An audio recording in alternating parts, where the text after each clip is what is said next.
안녕하세요, 도나입니다. 오늘은 오랜만에 넷플릭스 추천 컨텐츠를 찍어볼까 하는데요. 사실 제가 지난번에 스페인어로 된 드라마를 추천해드렸었는데 영화도 이제 추천해달라고 하신 분이 있어가지고 그때부터 이제 열심히 스페인어로 된 영화를 봤어요. 그래서 드디어 이렇게 넷플릭스 영화 추천 영상으로 찾아오게 됐습니다.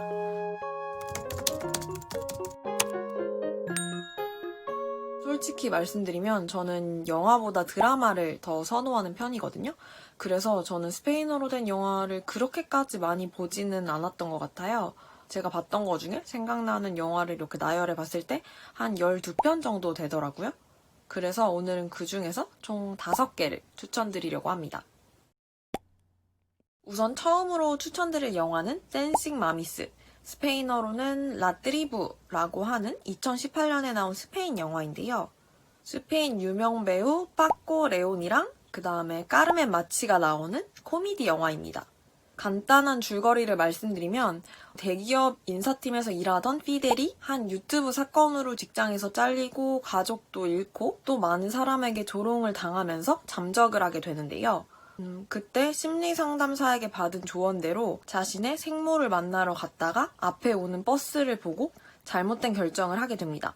이 사고로 인해서 쓰러진 피델은 단기 기억 상실증도 걸리고 언어 능력도 떨어지게 되는데요. 이때 함께 같이 있던 비르히니아가 아들인 피델을 집에 데려가서 함께 살게 되고 자신의 우울증을 날려줬던 그 댄스 수업에 아들 피델을 데리고 오면서 일어나는 이야기입니다.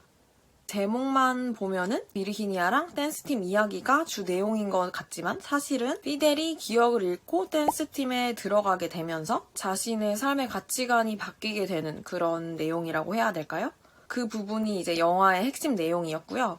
이 영화를 보기 전에 그냥 뭐 가벼운 코미디 내용이거니 하고 별로 기대를 하고 보지는 않았어요. 근데 이제 빠꼬 레오님 연기도 되게 잘하시고 그리고 중간중간 코믹한 장면이 나오는데 좀 재밌더라고요. 그리고 또 제가 이제 쉐도잉했던 스페인 드라마 엘 옴브레 드 비다의 라몬 역으로 나왔던 그 배우분이 여기에 나오시더라고요. 그래서 제가 이제 스페인 드라마, 영화를 통해서 되게 익숙했던 그런 배우들이 좀 많이 나와서 좀 더 반가웠던 것 같아요. 또 제가 이게 좋았던 점이 여기 이제 극 중에서 피델이 인사팀으로 일을 하면서 한 번에 300명 직원을 해고하는 그 내용이 나와요. 근데 아마 제가 생각하기에는 이제 스페인이 2012년, 13년 이때쯤에 이제 경제 위기가 있었는데 그 당시에 이제 사람들을 고용하고 해고하고 이런 거를 좀 더 쉽게 하는 그런 노동 개혁을 했었어요. 그래서 아마 그런 사회적인 배경도 좀 이렇게 영화에 드러나는 것 같아서 그 부분이 되게 좋았었고요. 그래서 결론은 조금 가볍고 좀 재미있는 그런 내용의 영화를 보고 싶으시다면 이 영화를 추천드리고 싶습니다. 그 다음으로 추천드릴 영화는 7년, 시에테 아니오스라고 하는 영화인데요. 이 영화 역시 스페인 영화로 2016년에 나왔는데요. 4명의 동업자가 회사를 운영하면서 돈을 이제 빼돌리다가 금융당국에 걸리게 돼서 이제 7년형을 받을 거라고 예상하는 가운데 펼쳐지는 이야기입니다. 이때 결국 이 4명의 동업자는 한 명이 이제 4명의 죄를 다 뒤집어 쓰고 희생하기로 결정을 합니다. 그래서 주 내용은 그 7년 동안 감옥에 갈 사람이 누가 될 것인가에 대해서 열렬한 토론을 벌이는 그런 이야기인데요. 계속 한 사무실? 그런 한 공간에서 누가 감옥을 갈지 서로 이제 이야기를 하면서 영화가 진행이 되는데 저는 약간 그 완벽한 타임? 그 영화가 생각이 나더라고요. 실제로 이 영화에서 누가 감옥에 갈 것인지 진짜 영화가 끝나기 5분 전까지도 결론이 나질 않는데요. 자신이 감옥에 가지 않기 위해서 자신만 알고 있는 동업자의 비밀을 이야기하기도 하고 또 가족까지 들먹이기도 하면서 뭔가 인간이 극한의 상황에 처할 때 어떻게 행동하는가를 뭔가 보여주는 그런 느낌이 들었어요. 이게 오로지 한 장소에서만 촬영이 됐음에도 불구하고 그 사람들 간에 보이지 않는 그 신경전과 그동안 꼭꼭 담아두고 숨겨뒀던 그런 속마음을 폭발시키는 그런 장면들이 좀 있어가지고 생각보다 단조롭다고 느끼지는 않았고요. 엄청 흥미진진한 영화다라고 할 수는 없지만 개인적으로 저는 영화 마지막 장면이 되게 인상이 깊었는데요. 뭔가 생각을 하게 만드는 영화인 것 같아서 추천드리고 싶었습니다. 그리고 제가 세 번째로 추천드리고 싶은 영화는 바로 17, DSC 시에테라고 하는 영화인데요. 이 영화 역시 스페인 영화로 2019년에 개봉되었습니다.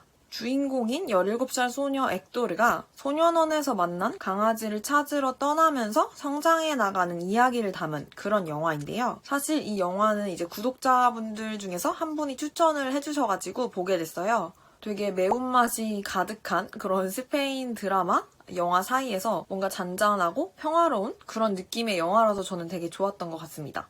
살짝 줄거리를 소개해드리면 절도를 하다가 이제 소년원을 가게 된 17살 소년 액도르는 아무와의 교감도 없이 소년원 생활을 하는데요. 그러던 도중에 이제 소년원 안에서 개를 훈련시키는 프로그램에 참여하게 됩니다. 거기에서 자기가 맡게 된 강아지에게 애정을 느끼게 되는데요.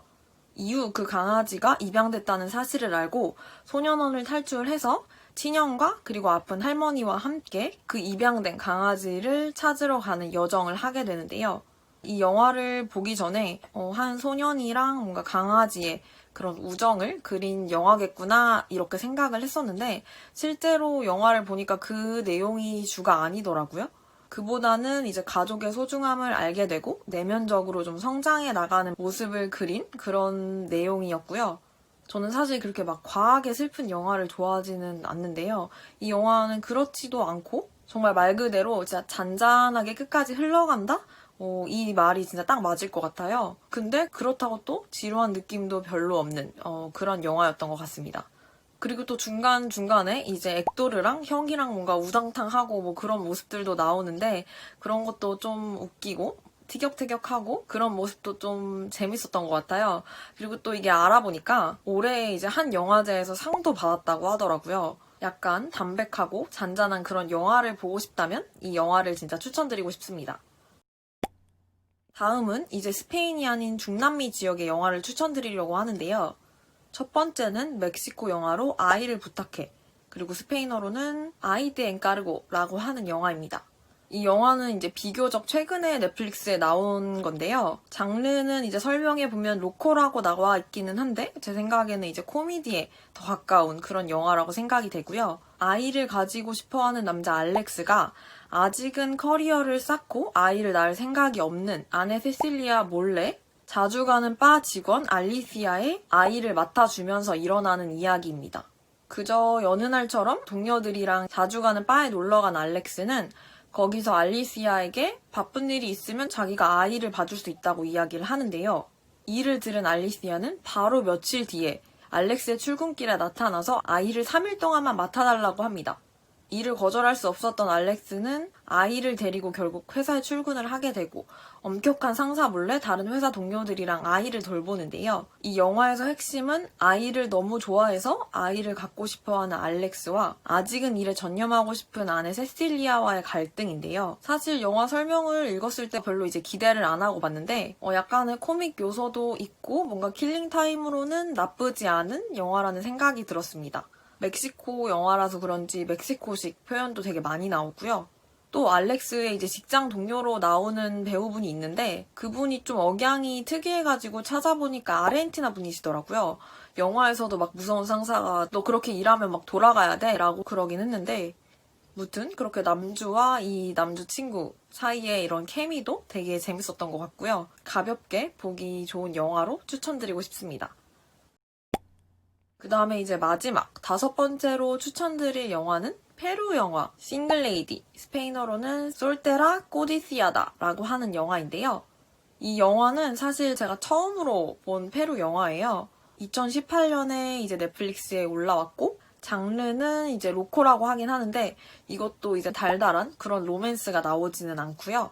여주인 마리아 페가 스페인에 공부하러 간 남자친구 마티아스와 헤어지게 되고 감정의 변화를 겪는 장면부터 시작을 합니다. 친구에게 술 마시고 막 전화도 하고 술 취해서 욕조에서 잠들고 또 화도 났다가 그리고 슬퍼했다가 또 수영했다가 그러면서 나날을 보내게 되는데요. 어느 날 이런 감정을 블로그에 적게 되면서 블로그가 대박이 납니다. 그래서 결국 이를 통해서 자신의 꿈이 뭔지 깨닫게 되면서 이제 자신의 길을 걸어가게 된다라고 하는 그런 내용의 영화인데요. 사실 영화를 보면서 아 이런 내용으로 결말을 맺겠구나 뭐 이런 정도는 예상이 사실 충분히 되는 그런 줄거리였어요. 그리고 또 약간 아쉬운 게 뭔가 결말이 갑자기 확 끝난다는 느낌이 좀 있거든요. 그래서 그 부분은 조금 아쉬웠던 것 같고, 주인공이 좀 본인의 길을 어떻게 찾아가는지, 어떻게 그 깨닫게 되는지 그 과정을 좀 더 저는 이제 보여줬으면 좋겠다고 생각을 했는데, 그 부분은 이제 조금 저는 개인적으로 아쉬웠던 것 같고요.